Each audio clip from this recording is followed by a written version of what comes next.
Hello दोस्तों और स्वागत है आप सभी का हमारे चैनल पर। कैसे हैं आप सब?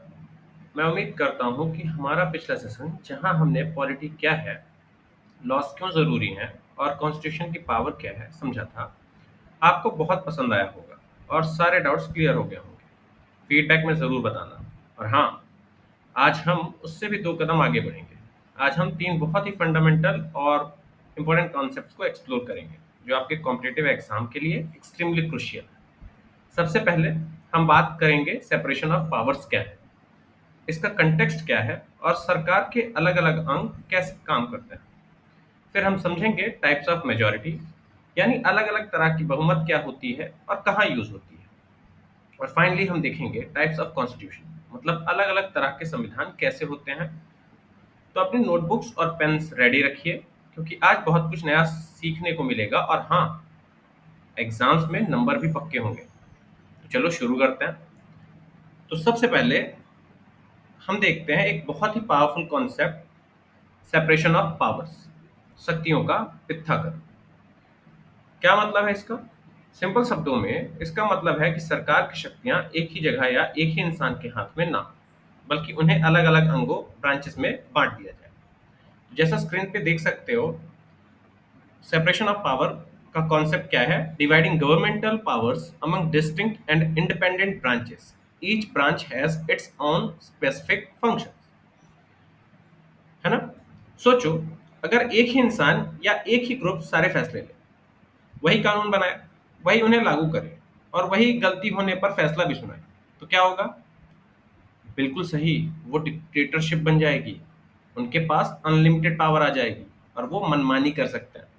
इसी चीज को रोकने के लिए सेपरेशन ऑफ पावर्स का कॉन्सेप्ट आया। है ना? तो जैसा कि स्क्रीन पे आप देख सकते हो, purpose of separation of power.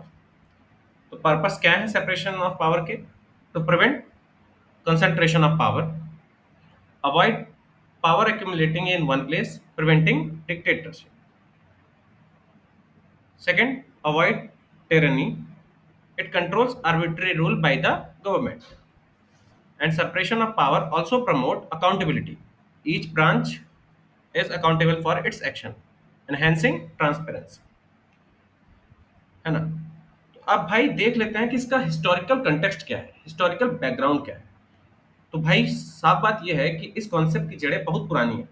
इसकी शुरुआत एंशियंट ग्रीक थॉट में एरिस्टोटेलियन आइडियाज से हुई थी। लेकिन मॉडर्न कॉन्सेप्ट को सबसे ज्यादा पॉपुलर और डिटेल में एक्सप्लेन किया था एक फेमस फिलोसोफर मॉन्टेस्क्यू ने अपनी किताब स्पिरिट्स ऑफ लॉस 1748 में। उनका इन्फ्लुएंस इस पर बहुत ज्यादा है ना? तो भाई साफ बात, एरिस्टोटल के थॉट से ये शुरू हुआ था, एंशियंट ग्रीक थॉट है ना? और इसे सबसे ज्यादा पॉपुलर मॉडर्न टाइम में मॉन्टेस्क्यू के इन्फ्लुएंस की वजह से मिला। ठीक है? उनकी खुद की किताब स्पिरिट ऑफ लॉस में। ठीक है ना? मुझे लगता है कि ये आपको समझ में आ चुका होगा। है ना?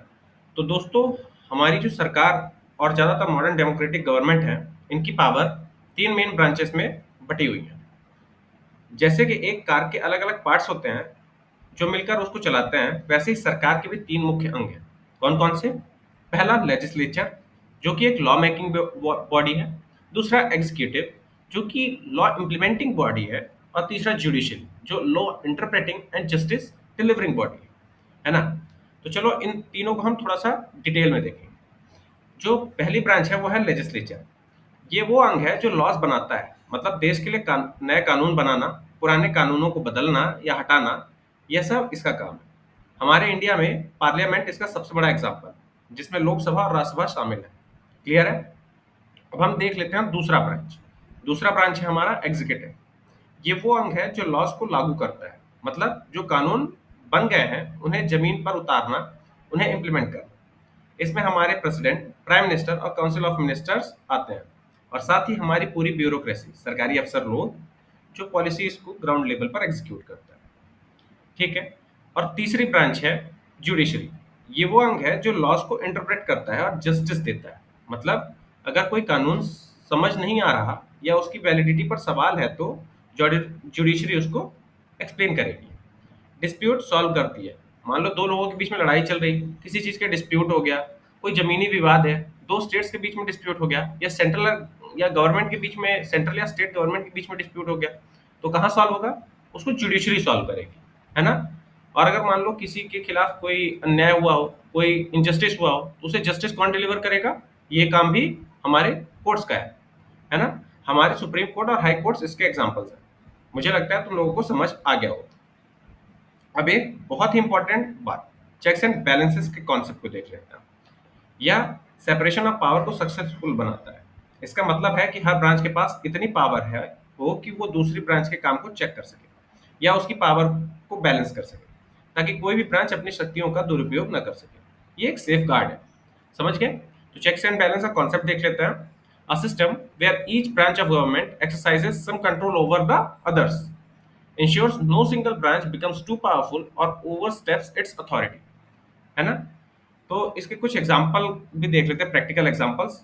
जैसे कि लेजिस्लेचर कानून बनाती है, लेकिन जुडिशरी उस लॉ को चेक कर सकती है कि वो कॉन्स्टिट्यूशन के खिलाफ तो नहीं। इसको हम जुडिशियल रिव्यू कहते हैं। वैसे ही एग्जीक्यूटिव लॉज लागू करती है, लेकिन लेजिस्लेचर यानी संसद उसके काम को मॉनिटर करती है, उससे सवाल पूछती है और बजट कंट्रोल करती है। तो सेपरेशन ऑफ पावर्स का बेसिक आइडिया, उसकी तीन branches plus checks and balances, अब क्रिस्टल क्लियर हो गया होगा, है ना। अगर हो गया है तो चलो अब हम आगे देखते हैं टाइप्स ऑफ मेजोरिटी। रेडी हो ना? टाइप्स ऑफ मेजोरिटी में मेजोरिटी जैसे तुम लोग को समझ में आ रहा होगा, मतलब मोर देन 50%। समझ लो जैसे 100 लोग हैं तो उनमें से ज्यादातर लोग, वही मेजोरिटी कहलाता है। बहुमत, साफ साफ शब्दों में हिंदी में कहूं तो बहुमत। ठीक है। तो जो हमारी मेजोरिटीज होती हैं पार्लियामेंट या स्टेट्स असेंबलीज में, बिल्स को पास कराने के लिए या रेजोल्यूशन को पास कराने के लिए, और कई तरह की होती हैं। सबसे पहले हम देख लेते हैं सिंपल मेजोरिटी, है ना। सिंपल मेजोरिटी की डेफिनेशन क्या है? मोर than 50% of the members present and voting in the house. मतलब समझे? मोर than 50% of the members present and voting in the house. मान लो जैसे एक हाउस में 100 मेंबर्स हैं, प्रेजेंट है और वोट कर रहे हैं, तो हमें कितने वोट चाहिए मेजोरिटी के लिए? 51 वोट वोट चाहिए, है ना। ये सबसे सिंपलेस्ट टाइप ऑफ मेजोरिटी होती है, और इसका यूज होता है ऑर्डिनरी बिल्स को पास कराने के लिए, मनी बिल्स को पास कराने के लिए, फाइनेंशियल बिल्स को पास कराने के लिए, सेंसर मोशन को पास कराने के लिए। अब सोचोगे सेंसर मोशन क्या होता है? इसके बारे में हम डिटेल में पढ़ेंगे, पर ब्रीफ में अभी जान लो कि अगर हमको सरकार की निंदा करनी हो, उसके किसी काम की निंदा करनी हो, तो हम सेंसर मोशन को पास करते हैं। ठीक है। नो कॉन्फिडेंस मोशन, भाई नो कॉन्फिडेंस मोशन से सरकारें गिर जाती हैं। जब सरकार पर हमारा विश्वास ना हो और उसे हटाना हो, तो हम नो कॉन्फिडेंस मोशन का यूज करते हैं, और अगर ये पास हो जाता है ना, तो सरकार को रिजाइन करना पड़ता है। समझ गए? और स्पीकर और डिप्टी स्पीकर के चुनाव और एडजर्नमेंट मोशन जैसे मामलों में भी सिंपल मेजोरिटी का ही यूज होता है। तो मुझे लगता है तुम लोग को सिंपल मेजोरिटी समझ में आ गया होगा, है ना। अब आगे देख लेते हैं एब्सोल्यूट मेजोरिटी। इसका मतलब है कि हाउस की टोटल मेंबरशिप का 50% से ज्यादा वोट। ठीक है। Definition, more than 50% of the total membership of the house, vacancies are not excluded. समझ गए?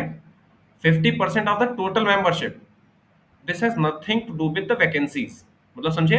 अगर हाउस में 543 मेंबर्स हैं, तो हमें 543 की टोटल मेंबरशिप का 50% चाहिए होगा, 50% प्लस वन चाहिए होगा, है ना।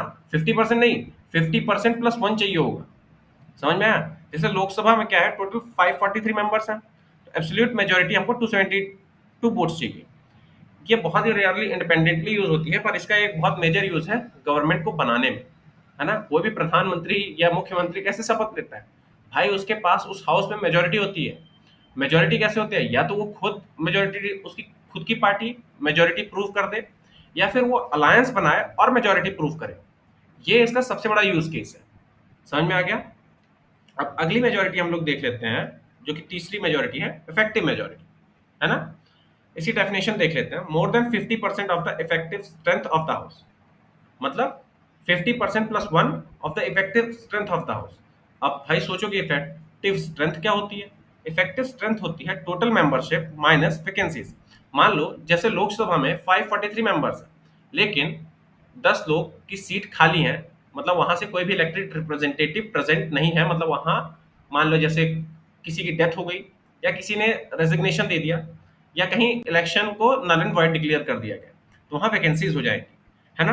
तो ये इफेक्टिव स्ट्रेंथ हो जाएगी उस हाउस की। अब हमें मेजोरिटी क्या चाहिए होगी, जिसे हम इफेक्टिव मेजोरिटी कहेंगे? 50% प्लस वन। मतलब 543 का आधा मतलब 266 समथिंग प्लस वन मतलब 267, है ना। इफेक्टिव मेजोरिटी के कुछ यूज केसेस देख लेते हैं। ये यूज होता है रिमूवल ऑफ वाइस प्रेसिडेंट मतलब राज्यसभा में, removal of speaker deputy speaker of Lok Sabha और स्टेट असेंबली, और removal of deputy chairman of Rajya Sabha. ठीक है, तो मुझे लगता है कि तुम लोग को इफेक्टिव मेजोरिटी भी अच्छे से समझ में आ गई होगी। अब आगे देख लेते हैं स्पेशल टाइप्स ऑफ मेजोरिटी। ठीक है, स्पेशल टाइप ऑफ मेजोरिटी एक मेजोरिटी नहीं है, कई तरह की मेजोरिटीज होती हैं। और ये जो क्रुशियल डिसीजंस होते हैं जहाँ पे सिंपल मेजोरिटी इनसफिशिएंट है, उसके लिए यूज होता है ना। सबसे पहले अब हम देख लेते हैं कि सिंपल मेजोरिटी टाइप ए क्या होती है। सिंपल मेजोरिटी टाइप ए में two third of the members present and voting, it requires two third of the members present and voting. ठीक है, इसके यूज केसेस देख लेते हैं। Resolution for formation of all India services under article 312 and resolution for parliament to make laws on state list article 249। इसके भाई दो बहुत इंपॉर्टेंट यूज केसेस हैं।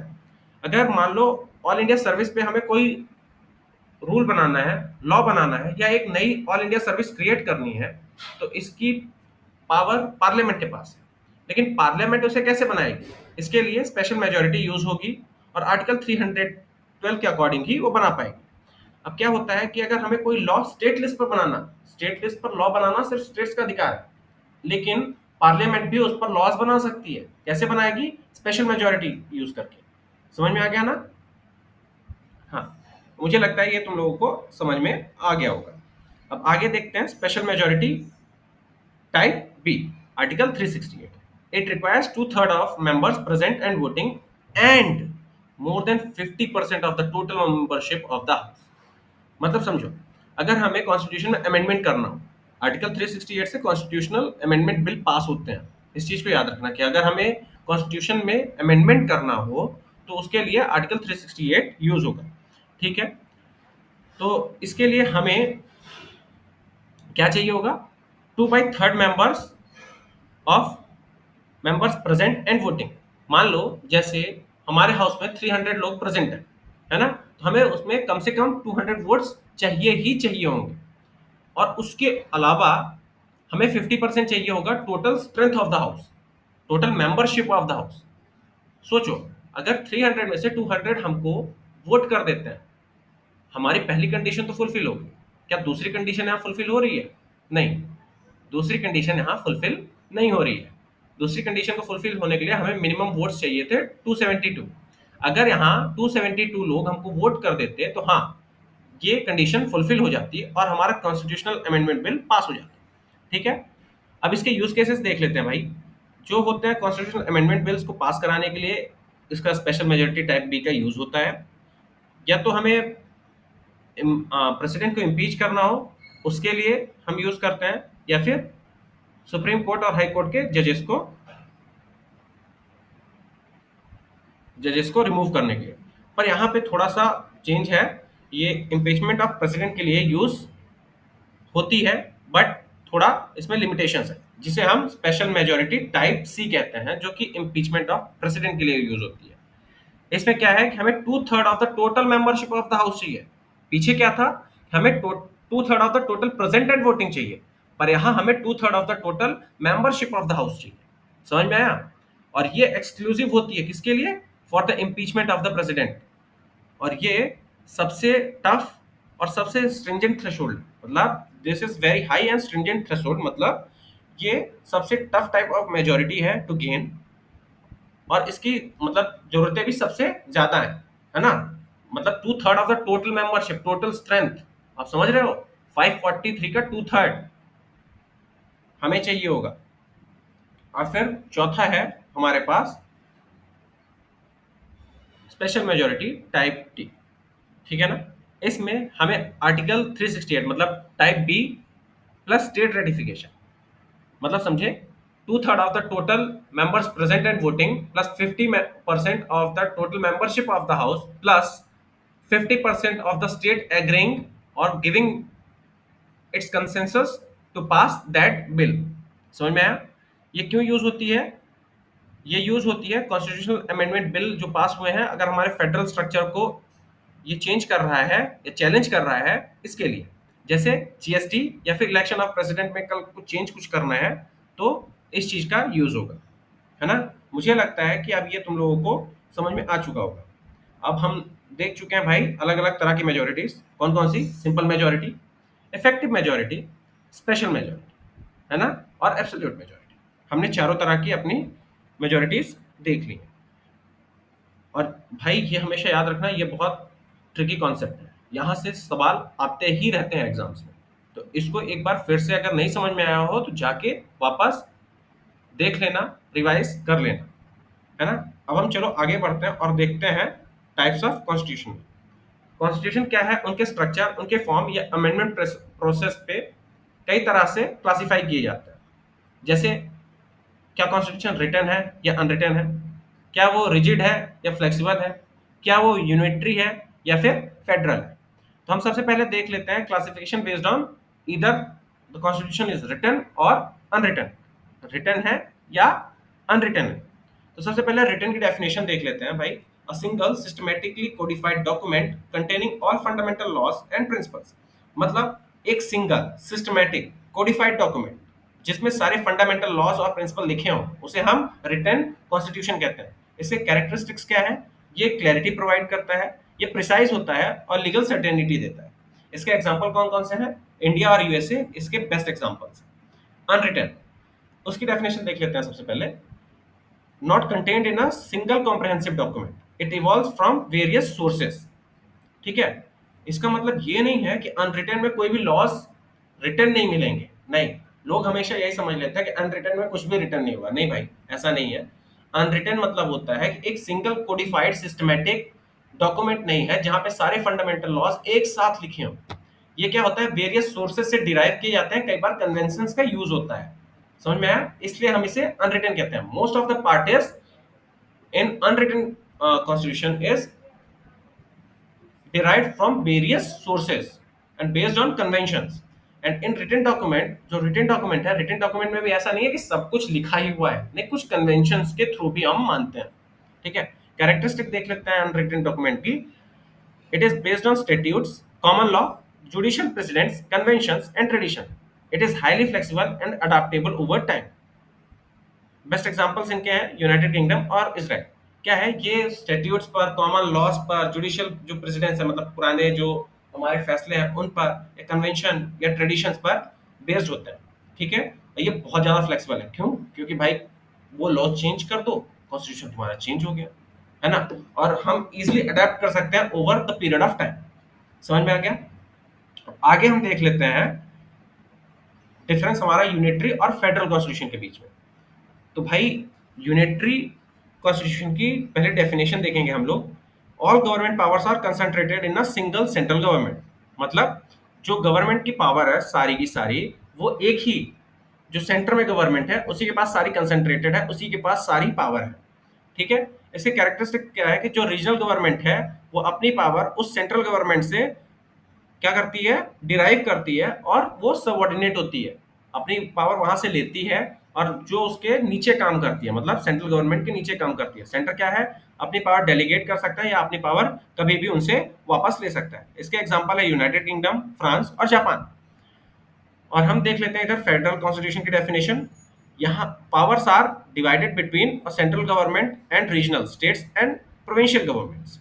क्या है, यहाँ पे जो पावर है ना, पावर सेंट्रल और रीजनल गवर्नमेंट के बीच में क्लियरली डिफाइंड होती है और क्लियरली डिवाइडेड होती है।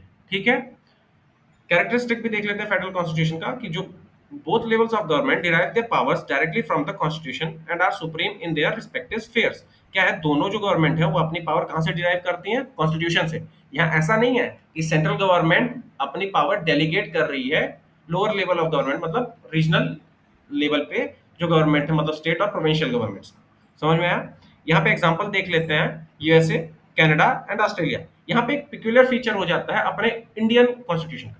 अपना जो इंडियन कॉन्स्टिट्यूशन है वो नाइदर यूनिटरी है नॉर फेडरल है।